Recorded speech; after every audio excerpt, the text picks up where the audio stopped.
ଖାଉଛେ କା ପାଇଁ? ଏଇ ଜୀବ ପାଇଁ ଖାଉଛେ, ଜୀବର ଲାଳସା ପାଇଁ ଖାଉଛେ। ଆଖି ଚାହୁଁଛି ବହୁତ କିଛି ଦେଖିବା ପାଇଁ, ତ ଆମେ ଇନ୍ଦ୍ରିୟ ପାଇଁ କରୁଛେ। କିନ୍ତୁ ଏଇ ଆତ୍ମା ପାଇଁ ଆମେ କଣ କରୁଛନ୍ତି? ଆମ ଭିତରେ ଆତ୍ମା ଅଛନ୍ତି କି ନାହାନ୍ତି? ଅଛନ୍ତି ନା। ଆମେ କହୁଛେ ଗୋଟେ ମଣିଷ ମରିଗଲା, ତ ମରିଗଲା କଣ? ତା ତ ଆମେ ଯାହା ଦେଖୁଥିଲେ ସେଇଆ ଅଛି ନା। ସେଇ ହାତ ଗୋଡ଼ ଆଖି ନାକ କାନ ପାଟି ଶରୀର ଅଛି, ତ ମରିଗଲା କଣ? ନା, ତା ଏ ଶରୀରରୁ ଆତ୍ମା ବାହାରିଗଲେ, ମାନେ ଆମେ କଣ କହୁଛେ? ଏ ମରିଗଲା। ତାହେଲେ ଏଇ ଯୋଉ ଆତ୍ମା, ଏ ଆତ୍ମାର ଖାଦ୍ୟ କଣ? ଆତ୍ମାର ଖାଦ୍ୟ ହଉଛି ପରମାତ୍ମାଙ୍କ କଥା। ପରମାତ୍ମାଙ୍କ କଥା ଶ୍ରବଣ କଲେ ହିଁ ଆତ୍ମା ପ୍ରସନ୍ନ ହବ। ଆଉ ଆତ୍ମା ପ୍ରସନ୍ନ ହେଲେ ଆମେ ପ୍ରସନ୍ନ ହେବା। ଆମ ଭିତରେ ସବୁବେଳେ ଆନନ୍ଦର ଭାବ ଆସିବ। ବୁଝିପାରୁଛନ୍ତି? ଆତ୍ମାର ଖାଦ୍ୟ କଣ? ହରିଙ୍କର କଥା। ଯଦି ଆମେ ଗୋଟେ ମାଛକୁ ପାଣି ଭିତରୁ, ପୋଖରୀ ଭିତରୁ କାଢି ଆଣି ଗୋଟେ ଭଲ ଏସି ରୁମ୍, ଗୋଟେ ଗଦି, 2 ତଲା ବିଲ୍ଡିଂ ଭିତରେ ତାକୁ ରଖିବା, ସେ କଣ ଖୁସି ହବ? ସେ ଖୁସି କେତେବେଳେ ହବ? ତାକୁ ନେଇ ପୁଣି ସେଇ ପୋଖରୀରେ ଛାଡ଼ିଦେଲେ, କାହିଁକି ନା ତା ଜାଗା ସେଇଟା, ସେ ଜଳରେ ହିଁ ଆନନ୍ଦ ପାଇବ। ଠିକ୍ ସେମିତି ଏଇ ଯୋଉ ଆତ୍ମାର ଖାଦ୍ୟ ହେଲା ହରିଙ୍କର କଥା, ପରମାତ୍ମାଙ୍କର କଥା। ତ ପରମାତ୍ମାର କଥା, କୃଷ୍ଣଙ୍କର କଥା ଆମେ ଯେତେବେଳେ ପର୍ଯ୍ୟନ୍ତ ଶ୍ରବଣ ନ କରିଛେ, ତ ଆମେ ଆନନ୍ଦ ପାଇବା ନାହିଁ। କେବଳ ଏଇଠି ଆମେ ଦୁଃଖ ହିଁ ପାଉଥିବା। ବୁଝିପାରୁଛନ୍ତି? ସେଥିପାଇଁ ସେ କହୁଛନ୍ତି ଦୁଃଖାଳୟ ଆଶ୍ୱାସତମ୍। ଏଇଟା କେବଳ ଦୁଃଖର ଆଳୟ। ଯେମିତି ଭୋଜନାଳୟ ରହିଛି ନାହିଁ, ବସ୍ତ୍ରାଳୟ କେବଳ ସେଇଠି ବସ୍ତ୍ର ମିଳିବ, ଭୋଜନାଳୟ କେବଳ ସେଇଠି ଭୋଜନ ମିଳିବ। ଠିକ୍ ସେମିତି ଏଇଟା ହଉଛି ଦୁଃଖାଳୟ, ଏଇଠି କେବଳ ଦୁଃଖ ହିଁ ମିଳିବ। କିନ୍ତୁ ଏଠାରେ ସମସ୍ତେ ଦୁଃଖୀ ହୋଇ ମଧ୍ୟ କେହି କାହାରି ଦୁଃଖ ଦେଖିପାରିବେ ନାହିଁ, କେହି କାହାକୁ ତାର ଦୁଃଖଟା କହିବ ନାହିଁ। ବୁଝିପାରିଲେ? ଦେଖନ୍ତୁ, ଗୋଟେ ଗାଁରେ ଭୋଜି ହଉଥିଲା ହେଲା। ତ ଗୋଟେ ଗାଁର ଭୋଜି ହଉଥିଲା, ସେତେବେଳେ ସବୁ ଛୋଟ ପିଲାମାନେ ମିଶି ଭୋଜି କରୁଥିଲେ, ମାଇକ୍ ବାଜୁଥିଲା, ସମସ୍ତେ ଆନନ୍ଦ ଥିଲେ, ଡେଉଁଥିଲେ। ତା ଭିତରେ କୁକୁର ମାନେ ବି ଡିଅନ୍ତି। କାହିଁକି? ସେ ଭାବନ୍ତି ଆମକୁ ଆଜି କିଛି ଖାଇବା ପାଇଁ ମିଳିବ, ସେଥିପାଇଁ ସେମାନେ ମଧ୍ୟ ଖୁସି। ତ ଯେତେବେଳେ ସନ୍ଧ୍ୟା ହେଇଯାଇଛି, ଭୋଜି ଆରମ୍ଭ ହେଇଛି, 3ଟି କୁକୁର ଥିଲେ। ସେ କଣ କଲେ ନା, ଦିନରେ ଆଉ ଗୋଟେ କୋଉଠି ଭୋଜି ହଉଥିଲା, ସେଠାରେ ସେ ପୁରା ପେଟ ଭର୍ତ୍ତି କରି ଖାଇଛନ୍ତି। ତାଙ୍କର ଆଉ ହଜମ ହେଇପାରୁନି। ସେମାନଙ୍କ ମନ ବହୁତ ଦୁଃଖ। କାହିଁକି ନା ଆମର ଏ ଖାଦ୍ୟଟା ହଜମ ହଉନି। ଆମର ଏ ଖାଦ୍ୟଟା ହଜମ ହେଇଗଲେ ଯୋଉ ସନ୍ଧ୍ୟାବେଳେ ଯୋଉ ଆର ଗାଁରେ ଭୋଜି ହଉଛି, ଆମେ ଯାଇକି ସେଠି ଖାଇବୁ। ସେଥିପାଇଁ ସେ କଣ କରୁଛନ୍ତି ନା, ଯାଇକି ଗୋଟେ ନଦୀର ବାଲିରେ ଖାଲି ଗୋଡୁଛନ୍ତି, ଏ ମୁଣ୍ଡରୁ ସେ ମୁଣ୍ଡ ଗୋଡୁଛନ୍ତି। କାହିଁକି ନା ତାଙ୍କର ହଜମ କେମିତି ହବ। ଯାଇକି ନଈର ପାଣି ଭିତରେ ବୁଡ଼ି ରହୁଛନ୍ତି, କେମିତି ଆମର ଜଲ୍ଦି ଜଲ୍ଦି ଆମର ହଜମ ହେଇଯିବ, ଆଉ ଆମେ ଯାଇକି ସେ ଗାଁରେ ଯୋଉ ଭୋଜି ହଉଛି ଖାଇବୁ। ଆଉ ସେଠି ମଧ୍ୟ ଭୋଜି ଆରମ୍ଭ ହେଇଗଲାଣି, ସବୁ ରୋଷେଇବାସ ଚାଲିଲାଣି, ଏଣେ ମଧ୍ୟ ସନ୍ଧ୍ୟା ହେଇଗଲାଣି। ତ ସେ 3ଟି କୁକୁର ଭିତରେ ଜଣେ କହୁଛି, ଆରେ ସେଠି ଭୋଜି ହେଲାଣି, କଣ ହଉଥିବ କଣ ନାହିଁ, ସେଠି ଖାଇସାରିଲେଣି କି? ସେଠୁ ସେ 3ଟି କୁକୁର ଭିତରେ ଜଣେ କହୁଛି ଆଉ ଗୋଟେ କୁକୁରକୁ, ଆରେ କୁକୁର ଭାଇ, ତୁ ଯାଆନି ଦେଖି ଆସିବୁ ସେଠି ଭୋଜିଟା ଆରମ୍ଭ ହେଲାଣି କି ନାହିଁ। ସେଠୁ ସେତେବେଳେ ଗଲା, ଦୌଡ଼ି ଗଲା, ଯାଇକି ଯେତେବେଳେ ପହଞ୍ଚି ଯାଇଛି, ସେତେବେଳେ ଭୋଜିର ପ୍ରସ୍ତୁତି ଚାଲିଛି। ଯେତେବେଳେ କୁକୁରଟି ଯାଇକି ପହଞ୍ଚିଛି, ଯିଏ ରୋଷେଇ କରୁଥିଲେ ସେ କଣ କଲେ ନା, ସେଇ ଯୋଉ କାଠ ନଥିଲା, ନିଆଁ ଲାଗିଥିଲା କାଠ, ସେଇ କାଠ ନିଆଁକୁ ଆଣିକି ତା ଭିତରେ ଗେଞ୍ଜି ଦେଲେ। ଗେଞ୍ଜି ଦେଲେ କୁକୁରଟି ତାର ଗାଁ ଗାଁ ହେଇକି ଦୌଡ଼ି ପଳେଇଗଲା। କଷ୍ଟ ହେଲା ନା। ସେଠୁ ଯାଇକି ତାର ପହଞ୍ଚି ଯାଇଛି ସେଠି ତାର ଅଲଗା କୁକୁର ଭାଇମାନଙ୍କ ପାଖରେ।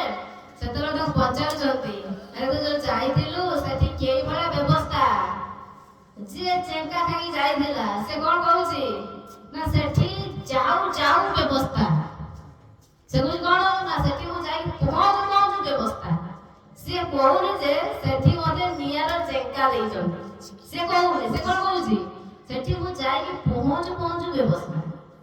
ତ ଇଏ ଯୋଉ 2 ଜଣ ଥିଲେ ସେ ଭାବୁଛନ୍ତି ବଢିଆ, ଯାଉ ଯାଉ ବ୍ୟବସ୍ଥା କଣ, ଆମେ ବି ଯାଇ ଦେଖିଥିଲେ ବଢିଆ ହେଇଥାନ୍ତା। ସେଠୁ ଆଉ ଗୋଟେ କୁକୁର ଆଉ ଜଣ ପଠଉଛି, ହଉ ତୁ ଯା ଟିକେ ଦେଖି ଆଇଛା, ମୋର ଆଉ ଟିକେ ହଜମ ହେଇଯାଉ, ତାପରେ ମୁଁ ଯିବି। ଆଉ ଜଣେ ଯାଇକି ସେଠି ପହଞ୍ଚିଛି, ସେତେବେଳେ ଯିଏ ତାକୁ ଚେଙ୍କା ଦେଇଥିଲେ ନା, ସିଏ ଭାବୁଛନ୍ତି କଣ ନା, ସେ ଆଉ ଚିହ୍ନି ପାରିଲେନି କି ଯେ ଏଇ କୁକୁରଟାକୁ ମୁଁ ସେ ଭାବିଲେ କଣ ମୁଁ ବୋଧେ ଏଇ କୁକୁରଟାକୁ ଚେଙ୍କା ଦେଇଥିଲି, ସେ ପୁଣି ଆଇଲା। ସେଥିପାଇଁ ସେ ଆହୁରି ରାଗି ଯାଇ କଣ କଲେ ନା, ଯୋଉ ଗରମ ପାଣି ବସିଥିଲା ଭାତ ହବା ପାଇଁ, ସେ ଗରମ ପାଣି ନେଇକି ତା ଉପରେ ଢାଳିଦେଲେ। ଇଏ ଅବସର କାଁ କାଁ ହେଇକି ଦୌଡ଼ି ପଡ଼ିଲା, ତାକୁ ମଧ୍ୟ କଷ୍ଟ ହେଲା। ତାପରେ ସେମାନେ ପଚାରୁଛନ୍ତି, ଆଉ ଯୋଉ 2 ଜଣ କୁକୁର ଥିଲେ ତାଙ୍କୁ ପଚାରୁଛନ୍ତି, ଆରେ ଭାଇ ତୁ ଯୋଉ ଯାଇଥିଲୁ ସେଠି କେଇ ଭଳିଆ ବ୍ୟବସ୍ଥା? ସେଠୁ ଯାହା ଉପରେ ଗରମ ପାଣି ଢାଳିଥିଲେ ସେ କୁକୁରଟି କଣ କହୁଛି, ଆରେ ଭାଇ ସେଠି ଗରମା ଗରମ ବ୍ୟବସ୍ଥା। ବୁଝିପାରୁଛନ୍ତି? ଏ କୁକୁରଟା କଣ କହୁଛି, ଆରେ ଭାଇ ସେଠି ପୁରା ଗରମା ଗରମ ବ୍ୟବସ୍ଥା, ପୁରା ବଢିଆ ବ୍ୟବସ୍ଥା। ଆଉ ଯୋଉ ଗୋଟେ କୁକୁର ଥିଲା ସେ କଣ କହିଲା, ଆରେ ଇଏ ତ ଗଲା ଯାଉଛ ବ୍ୟବସ୍ଥା, ସିଏ ତ ଗଲା ପୁରା ଗରମ ଗରମ ବ୍ୟବସ୍ଥା। ସିଏ ଆଉ ସମ୍ଭାଳି ପାରିଲାନି। ସେ ଭାବିଲା କଣ ରାତି ହେଇଗଲାଣି, ପୁଣି ସରିଯିବ, ଆଉ ଏମାନେ ସମସ୍ତେ ଉପଭୋଗ କଲେ, ମୁଁ ବି ଯାଉ ଟିକେ ଉପଭୋଗ କରିବି କିଭଳିଆ ହେଇଥିବ ବ୍ୟବସ୍ଥାଟା। ବୁଝିପାରୁଛନ୍ତି? ତ ତାପରେ ଏଇ ଯୋଉ କୁକୁରଟି ଥିଲା ସିଏ ମଧ୍ୟ ଯାଇ ଗଲା। ଗଲାବେଳେ ସେଠାରେ କଣ ହେଇଛି ନା, ସମସ୍ତେ ଖାଇବା ପାଇଁ ବସି ପଡିଛନ୍ତି। ଏପଟ ପୁରୁଷ ଲୋକ, ସେପଟ ସ୍ତ୍ରୀ ଲୋକ, ସବୁ ପତ୍ର ପଡି ଯାଇଛି। ଇଏ ଭାବିଲା ବୋଧେ କଣ ମୋ ପାଇଁ ମତେ ଏଭଳିଆ ବ୍ୟବସ୍ଥା କରିଛନ୍ତି। ଆଉ ସିଏ କଣ କଲା ନା, କୁକୁରଟି ଯାଇକି ତାଙ୍କ ମଝିରେ ବସିଗଲା। ସିଏ ତ ମଝିରେ ବସିଗଲା, ସେଠୁ କଣ ହେଲା, 2-4 ଜଣ ଉଠିଲେ ଠେଙ୍ଗା ବାଡ଼ି ଧରି ତାକୁ ପିଟିଲେ। ଏମିତି ପିଟିଲେ ସେ କଣ କଲା, ତା ଜୀବନ ବିକଳରେ ଦୌଡ଼ି ଯାଇକି ଘର ଭିତରେ ବସିଗଲା। ଯେମିତି ଘର ଭିତରେ ବସିଗଲା, ଏମାନେ କଥା କଣ ଛାଡ଼ିଲେ, ସେ ଖଟ ଉପରେ ଚଢିଗଲା, ତାକୁ ଖଟ ଉପରେ ପିଟିଲେ। ସେ ଖଟ ତଳେ ଗଡ଼ିଗଲା, ତା ଉପରେ ପିଟିଲେ। କାନ୍ଥରେ ଚଢିଲା, ତାକୁ ପିଟିଲେ। ଲାଷ୍ଟରେ ତା ଜୀବନ ବିକଳରେ ଗୋଟେ ଫାଙ୍କା ଥିଲା, ସେ ଗଳିକି ବାହାରିଗଲା। ଯେତେବେଳେ ବାହାରିଗଲା, ଯାଇକି ସେଠାରେ ପହଞ୍ଚିଲା, ଆଉ ଯୋଉ 2 ଜଣ କୁକୁର ଅଛନ୍ତି ସେମାନଙ୍କୁ ପଚାରିଲେ, ଆରେ ଭାଇ କୋଉ ଭଳିଆ ବ୍ୟବସ୍ଥା? ଏମାନେ ସମସ୍ତେ ପିଠା ଖାଇ ଯାଇଛନ୍ତି। ବୁଝିପାରୁଛନ୍ତି? ଏମାନେ ସମସ୍ତେ ପିଠା ଖାଇକି 2 ଜଣ ଯାଇଛନ୍ତି, ଇଏ ଖାଇ ନଥିଲା। ଆ ମନଟା ଖାଲି ଚଙ୍ଗ ହଉଥିଲା। ସେ ଭାବିଲା କଣ, ଏମାନେ ବଢିଆ ସୁନ୍ଦର ଖାଇ ପିଇକି ଆଇଛନ୍ତି, ମୁଁ ବି ଯାଉଛି ବଢିଆ ସୁନ୍ଦର ଖାଇକି ଆସିବି। ଯେତେବେଳେ ଏମାନେ ତ ଜାଣିଛନ୍ତି ଇଏ ଯାଇଛି ମାନେ ସେଠି ପିଠା ଖାଇକି ଆସିଥିବ, କିନ୍ତୁ ଏଠି କେହି କାହାକୁ କହୁନାହାନ୍ତି। ତାକୁ ପଚାରୁଛନ୍ତି, ଆରେ ଭାଇ ସେଠି କେଇ ଭଳିଆ ବ୍ୟବସ୍ଥା?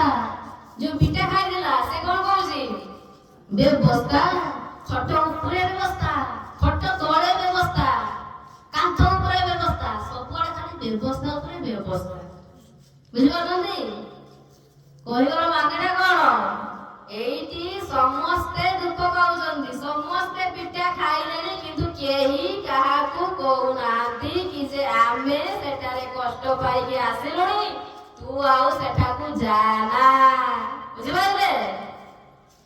ତ ଏଇଭଳିଆ ଏଇ ସଂସାରଟା, ଏଠି ସମସ୍ତେ ଜଳି ପୁଡ଼ି ପ୍ରତି ମୁହୂର୍ତ୍ତରେ ଯନ୍ତ୍ରଣା ପାଉଛନ୍ତି, କିନ୍ତୁ ଏଠି କେହି କାହାକୁ କହୁନାହାନ୍ତି କି ଯେ ଆମେ ଏଠି କଷ୍ଟ ପାଉଛୁ, ତୁମେ ଆଉ ସେ ମାର୍ଗରେ ଯାଅ ନାହିଁ। ଏଠି କେହି କାହାକୁ କହିବେ ନାହିଁ, କେହି କାହାକୁ ସୂଚିତ କରିବେ ନାହିଁ। ବୁଝିଲେ ନା? ତେଣୁକରି ଆମେ ଏସବୁ ବିଷୟରେ ଜାଣିବା ଆବଶ୍ୟକ, ଶ୍ରବଣ କରିବା ଆବଶ୍ୟକ। ହରିକଥା, ହରିକଥା ସବୁବେଳେ ସମସ୍ତଙ୍କୁ ମିଳେ ନାହିଁ। ଦେବତା ମାନେ ମଧ୍ୟ ଚାହୁଁଛନ୍ତି ଆମକୁ ଟିକେ ହରିକଥାର ସୁଯୋଗ ମିଳୁ, ଆମେ ବି ମଧ୍ୟ ଟିକେ ତାଙ୍କ କଥା ଶ୍ରବଣ କରୁ। କିନ୍ତୁ ଆମକୁ ମିଳୁଛି, ଆମେ କିନ୍ତୁ ଆମକୁ ସେସବୁ କଥା ଭଲ ଲାଗୁନି। କାହିଁକି ନା ଆମର ମତିଟା ପୁରା ଏଇ ସଂସାର ଭିତରେ ହିଁ ବୁଡ଼ିକି ରହିଛି। ବୁଝିପାରୁଛନ୍ତି? ତେଣୁକରି ଆମର ଗଜେନ୍ଦ୍ରଙ୍କ ସମ୍ବାଦ ଅଛି ଭାଗବତରେ। ସେତେବେଳେ ଗଜେନ୍ଦ୍ର କଣ କରୁଥିଲେ, ହାତୀ ଜାଣିଛନ୍ତି, ଗଜେନ୍ଦ୍ର ହାତୀ, ସେ ତାର ପରିବାରକୁ ନେଇକି ସବୁବେଳେ କଣ କରୁଥିଲେ ନା, ଗୋଟେ ଜଙ୍ଗଲ ଭିତରେ ଆନନ୍ଦରେ ବୁଲୁଥିଲେ। ସବୁବେଳେ ଯାଉଥିଲେ, ଆଉଥିଲେ, ଆନନ୍ଦରେ ବୁଲୁଥିଲେ। ସେ ଭାବୁଥିଲେ କଣ ନା, ମୋର ଦିନଟା ସବୁବେଳେ ଏମିତି ଆନନ୍ଦରେ ଯିବ। ଆମେ ସେମିତି ଭାବୁଛନ୍ତି ନା କଣ, ଆମେ ଭାବୁଛନ୍ତି ଆମର ଏଇ ଯୋଉ ଦିନଟା ଚାଲିଛି ଏମିତି ସବୁବେଳେ ସୁଖରେ ଚାଲିବ, ଆମର କେବେ ଦୁଃଖ ଆସିବନି, କୌଣସି ବିପତ୍ତି ଆସିବନି। ଠିକ ସେଇପରି ଭାବରେ ଗଜେନ୍ଦ୍ର ମଧ୍ୟ ଭାବୁଥିଲେ କି ଯେ ମୋ ଜୀବନରେ କେବେ ବିପତ୍ତି ଆସିବନି। ବୁଝିପାରୁଛନ୍ତି? ସେ ଏମିତି ଭାବୁଥିଲେ, କିନ୍ତୁ ଏମିତି ସେ ବୁଲିଲା ବେଳେ ଦିନେ କଣ ହେଇଛି ନା, ଗୋଟେ ପୋଖରୀ ଯାଇଛନ୍ତି ପାଣି ପିଇବା ପାଇଁ। ସେତେବେଳେ କଣ ହେଲା ନା ତାଙ୍କର ପାଦକୁ କୁମ୍ଭୀର ଧରିଦେଲା। ସେତେବେଳେ ତାଙ୍କୁ ଧରିଦେଲା, ସେତେବେଳେ କଣ ଭାବିଲା କହିଲେ? ଭାବିଲା ମୋ ପରିବାର ଲୋକ ଅଛନ୍ତି, ମତେ କୁମ୍ଭୀର କବଳରୁ ବଞ୍ଚାଇ ଦେବେ। ବୁଝିପାରୁଛନ୍ତି? ଆମେ ସେମିତି ଭାବୁଛନ୍ତି କଣ?